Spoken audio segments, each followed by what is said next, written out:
Hello, everybody. Scott Golden here with the Pro Wrestling Logic YouTube channel and the Wrestling Challenge review series for the 4th of September 1994. This is a little mass taping.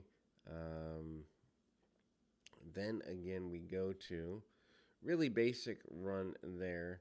Yokozuna, Tom O'Sullivan. Yokozuna kind of languishing behind in 1994.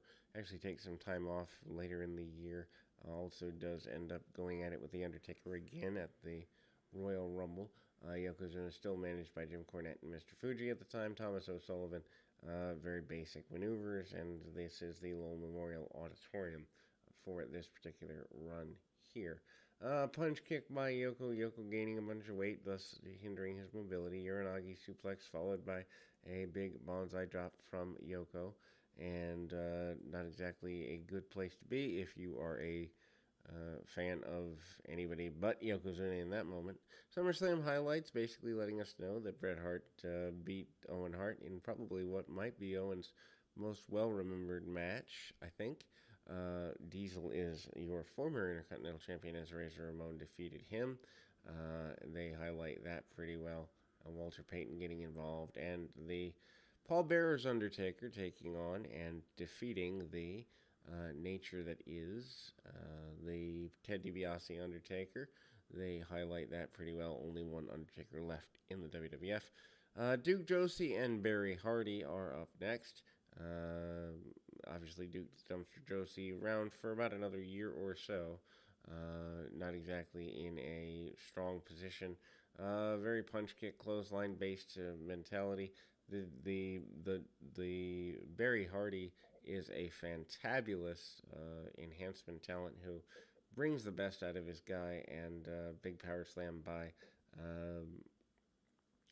Duke Josie. Josie trying to get something going and hits the spinning trash compactor power slam maneuver, and then gets a victory there. We go to the next in series of matches. Well Done facing off against a few enhancement talents, but that's also not before.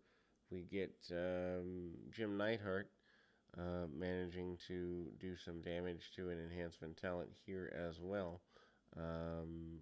Kind of gets a clothesline and takes the man down. Owen Hart on the outside, very supportive of his brother-in-law, and they get a pretty good run there. It's very simple, and Neidhart gets the Owen Hart slaps the man in the face on the outside, camel clutch by Jim Neidhart, and a super simple series of maneuvers.